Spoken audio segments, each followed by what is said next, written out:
Class 9 History Unit 2 the East and West era of exchanges. Let us now watch and read the travelogue of the famous European traveler Marco Polo. Or please go on reading. When a man is riding through the desert by night and by some reason gets separated from his companions and wants to rejoin them, he hears spirit voices talking to him as if they were his companions, sometimes even calling him by his name. Often their voices may lure him away from the path, and many travelers have got lost and died.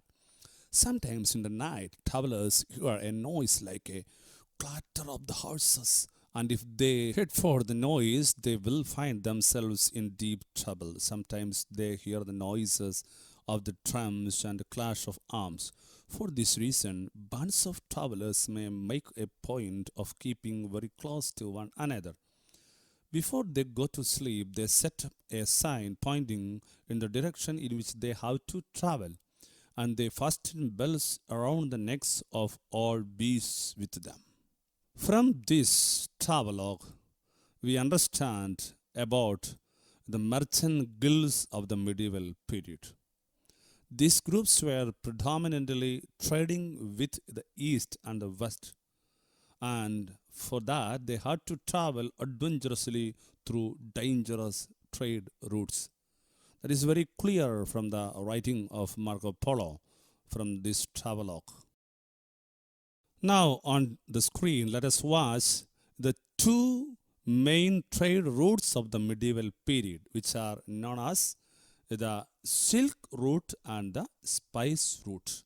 Please remember the names, the Silk Route and the Spice Route. What are the main features of these routes? Number one, these trade routes extended from eastern China to western Europe. Second, these trade routes which connected the east and the west were known as Silk Route and Spice Route. Third one is the Silk Route was land route and Spice Route was sea route. These routes passed through different trade centers. These are the four major features that we have to remember about these trade routes of the medieval period. In this period, there emerged a strengthening of the commercial contacts between the East and West. And what were the reasons? Reason number one is that the Crusades. After the Crusades, actually the Crusade was a fillip for the weak trade between East and West. Number two is the Italian traders were engaged in long distance trade with Eastern Roman Empire and Arabs. Number three, the Italian traders had relations with towns like Baghdad, Damascus and Jerusalem.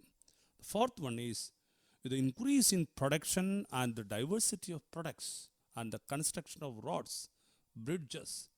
All these contributed to the strengthening of the commercial contacts between the East and West. Together with that, they controlled all the thieves and robbers. All these together strengthened the trade relation between the East and the West, and it strengthened a lot. Now we can have a detailed information about the Silk Route and trade routes. This is on the screen. The land route that extended from China to Europe, it was known as Silk Route. This trade route which connected the East with the West stretched around 6,000 kilometers. How long it was? This route and its intervening resting places known as Zarais helped the commercial, cultural and intellectual development of the regions like China, the Indian subcontinent, Persia, Europe and North Africa. This is all about the Silk Route, and we go to the Spice Route. A network of sea routes that connected the East with the West was known as the Spice Route. കടലിലൂടെയുള്ള യാത്ര വഴിയാണത്. This route passed through the regions of coastal Indonesia, India, Japan, Sri Lanka and the Central Asia, and the chief commodity of exchange was spices. The cities of the medieval world. മധ്യകാല ലോകത്തിലെ പട്ടണങ്ങൾ. The question that we have to ask is, where did the new cities emerge in the medieval world? Number one, the cities developed around the castles of the nobles. Second is, the cities emerged around the churches and monasteries. Third one is, cities that sprang up with the expansion of markets. What happened in the markets? The peasants brought their products to the markets, to the trade centers. The merchants and craftsmen stayed in these marketplaces or trade centers, and they conducted long distance trades. These trade centers eventually developed into cities. That was the connection. Actually, this trade development caused the opening of coinage system, or the coinage system became a necessity. Why? Because there emerged different markets at various places of Europe. So they have to had a coinage system. So by the 13th century, the Italian cities of Florence and Venice began to mint their own coins. The Italian cities, they had more favorable conditions than the Europe. Why? They had different ports in the Italian subcontinent and the concessions provided by the Italian cities to their merchants. Both these caused the development of these Italian cities. Thus, the Italian cities of Genoa, Pisa, Venice, Florence, all these emerged as great commercial centers from 1050 to 13,000 CE. The things that caused for the emergence or development of new cities, number one is the transportation of merchandise through the rivers was comparatively easy. So, many cities began to develop on the banks of the rivers. Then, these cities that facilitated large scale exchange of articles, these trade center cities. Third one is the facilities provided by the rulers for the production of commodities in the trading centers and the increase in population. All these were the factors that helped the development of the new cities. We can see the list of some cities and the related rivers on the screen. But don't think about these medieval cities as of today. They were not similar to the modern cities. They were generally small. The roads of these cities were narrow and unhygienic. The buildings were built of wood and were thatched with hay. The possibility of an outbreak of fire was very high as these cities were overcrowded. Then the majority of the city dwellers were merchants, craftsmen, and laborers. These are the major features of medieval cities actually. The laborers of the cities were poor and hence they depend on other for their livelihood. The cities depended on the villages for food and fodder. We have a word connected with these medieval cities, and still today we are using this thing, curfew. We had a curfew in connection with the COVID-19 and what it means. You can see the note at 8 o'clock overnight the bell rang in England for the people either to extinguish or to cover the fire. This was to avoid the outbreak of fire in the cities. This regulation, which was implemented in England, is called as curfew. The meaning of this word is to cover the fire. Now, the emergency action taken by the government to bring back peace in troublesome areas is known as curfew. I think you got in Englandil എല്ലാ ദിവസവും രാത്രിയിൽ ഒരു മണിനാദം മുഴങ്ങും. അത് മണിനാദം മുഴങ്ങുമ്പോൾ വീടുകളിലുള്ള fire place, അതായത് വീട്ടിൽ heat നിലനിർത്താനുള്ള fire place അവർ cover ചെയ്യണം, മൂടിയിടണം. ഇത് വലിയ തീപിടുത്തം ഒഴിവാക്കുന്നതിന് വേണ്ടി ഗവൺമെൻറ് ക്രമമായി ചെയ്തു വന്നിരുന്നൊരു സംവിധാനമാണ്. കർഫ്യൂ എന്ന വാക്കിൻ്റെ അർത്ഥം ടു കവർ ദ ഫയർ എന്നാണ്. Today we use these as for some emergency action.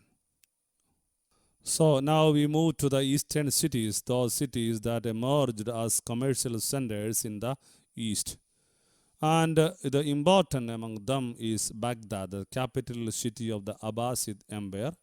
It was an important trade center and commerce during the medieval period. The markets of Baghdad were flooded with the rare articles from different parts of the world. This point is very important. The markets of Baghdad were flooded with rare articles from different parts of the world. Then another famous commercial center was Constantinople, also known as Istanbul today, the capital of Eastern Roman Empire. The commodities coming through the Silk Route and the Spice Route were brought to Europe through these cities. ഈ പട്ടണത്തിലൂടെയാണ് silk റൂട്ടിലൂടെയും spice റൂട്ടിലൂടെയും വരുന്ന സാധനങ്ങൾ യൂറോപ്പിലേക്ക് വന്നത്. Basra, Aden, Mocha, Muscat, Damascus, സൂറസ്, everything is examples. We are now familiar with the important trade centers and cities of the eastern and western parts of the world. Now we are going to analyze the social and economic conditions of the people in these cities. Number one is the guilds. The greatest speciality of the medieval socio-economic structure was guilds. Guilds were the associations of experts in different occupational sectors, and there were two kinds of guilds. One is the merchant guilds and second is the crafts guilds. ഇന്നത്തെ ഭാഷയിൽ പറഞ്ഞാൽ union, തൊഴിലാളി യൂണിയനാണ്. ഓരോ തൊഴിൽ ചുമട്ട് തൊഴിലാളി union, Shari പണിക്കാരുടെ union, auto തൊഴിലാളി union എന്ന് പറഞ്ഞ പോലെ ഓരോ മേഖലയിലും എക്സ്പേർട്ട് ആയിട്ടുള്ളവരുടെ ഒരു സംഘം. Then the rapid increase of trade in the medieval European cities, the formation of specific occupational sectors. Third, the necessity to withstand the excessive taxation and exploitation. And fourth, the sense of organization. These were the factors which led to the formation of guilds.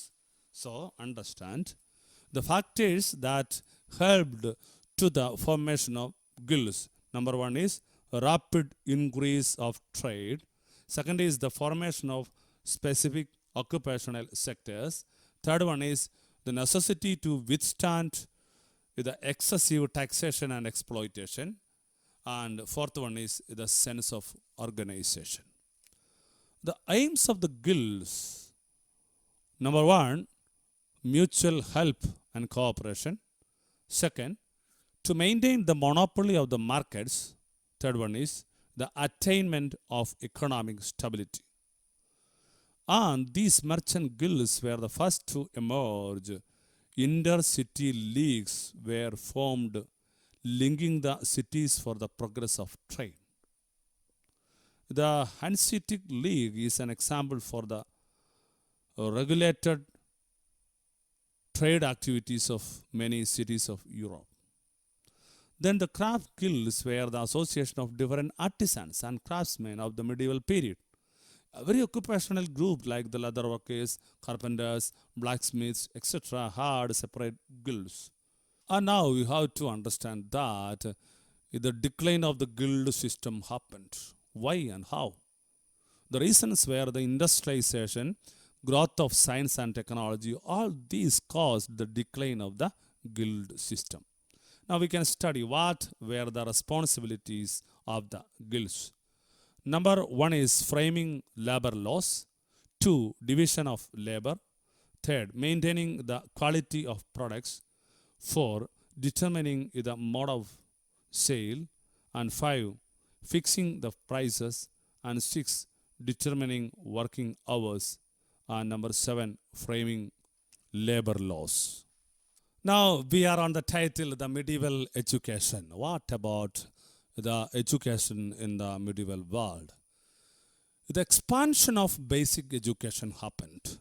So, universities developed, Greco-Roman knowledge and Islamic knowledge, all these came to this age. And many schools sprang up during this period for imparting primary education, education for all, primary level.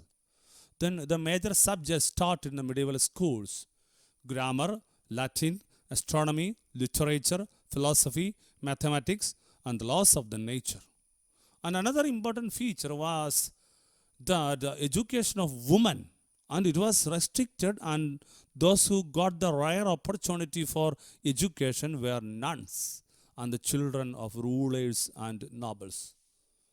Another thing is that the medieval education was not confined to the primary level. University education also began to flourish. And what were the main subjects taught in the universities? Philosophy, literature, medicine, languages, geometry, and law. Many universities were established in Europe in the 11th and 12th centuries. Important among them are listed here: Bologna, and it was in Italy, and Constantinople, it was in Turkey, and Paris University, that was in France, and Oxford and Cambridge universities in England. And another very important university of this period was Cordova University, and it was established by the Arabs in Spain. The important feature of this university was the library, which had thousands of manuscripts. ആയിരക്കണക്കിന് കയ്യെഴുത്ത് പുസ്തകങ്ങൾ ഉണ്ടായിരുന്ന ഒരു യൂണിവേഴ്സിറ്റിയാണ് Cordova university. Was in Spain. This university provided facilities for learning languages such as Greek, Syrian, Persian, and the Sanskrit. Arabic version of the books originally written in these languages was available in the library of this university. Then the advancement of education was not confined to Europe alone. It began to prosper in Central Asia during the period of Abbasid Caliphate. And the primary educational institutions, which were known as maktabs, and it was started by him in the 10th century onwards, where the children between the age of 6 to 14 were educated. And there were facilities for women education in the Arab world. Ladies were given the opportunity to become teachers by attending the degree Ijaz. The universities of Baghdad and Damascus of Central Asia and Al-Azhar University of Egypt were the noteworthy educational institutions of the medieval period. Then the Far East also witnessed progress of education in the medieval period. From the ancient period onwards, schools were established at various places in China. This was based on the conviction that along with the development of an individual, education benefits the family as well as the nation. And in China, the learning started in the educational institutions at the age of 6. In majority of the schools, knowledge was imparted by a single teacher. ഒരു ടീച്ചറേ ഉള്ളായിരുന്നു സ്കൂളിൽ. The next thing is the Buddhist philosophy. That was a compulsory subject in the schools attached to the Buddhist viharas. Buddhist വിഹാരയുമായി ചേർന്ന് നിർമ്മിക്കപ്പെട്ട വളർത്തിയെടുക്കപ്പെട്ട സ്കൂളുകളിൽ ഈ ബുദ്ധിസ്റ്റ് ഫിലോസഫി പഠിപ്പിക്കുമായിരുന്നു. And in India, the Gurukula system, where the students lived with the teacher, prevailed in medieval India. The main subjects offered in these institutions were grammar, language, literature, philosophy, and astronomy. Many educational institutions attached to the temples prevailed in South India during the medieval period. See, we have to understand it clearly. Many educational institutions attached to the temples prevailed in South India during the medieval period. Now, the art and literature of medieval India, we can see the pictures of 3 great churches, and number 1 is in the Romanesque style, and second is Gothic style, and third one is the Carolingian style. These pictures indicates the advancement of medieval world in the field of architecture. The Byzantine style, it was developed by the Emperor Charlemagne. It was a combination of the Roman style with the Byzantine style, and it was known as the Carolingian style. And the important features of this Carolingian style was domes, arch-shaped doors, and huge pillars and mosaic floor. The Europeans got acquainted with the Islamic culture during the Crusades. Art and literature were exchanged during this period. The Western style was profoundly influenced by the Eastern art and architecture. The Platonic Academy of Florence and the Queen's Wings Hospital of Paris, constructed by the French Emperor Louis IX on his return from the Crusades, are examples. The Western music had its beginning in the medieval period.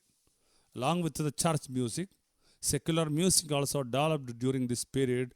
The influence of Arabic music is visible in the European music in the period 500 to 14,000 CE. In the period of the Umayyad and Abbasid Caliphates, Arabic music progressed considerably. Ibn Misjah was the greatest musician of the Umayyad period. He started Arabic music by obtaining knowledge of Byzantine and Persian music through his travel in Syria and Persia. Ibn Muhriz and Ibn Surai were the two other important musicians of that time. Then, the major themes of the medieval literature were related to religion. But other subjects also were treated as themes of writings this period. And now let us understand some authors of that period. Authors and their works are given on the screen. Omar Khayyam, the Rubaiyat, Al-Firdausi, the Shahnama, Ibn Khaldun, Kitab al-Ibad, Thomas Aquinas, Summa Theology, St. Augustine, City of God, Peter Abelard, Dialogue, Kaltana Raja Tarangani, and Jayadeva Gita Govindam. And there was progress in the field of painting.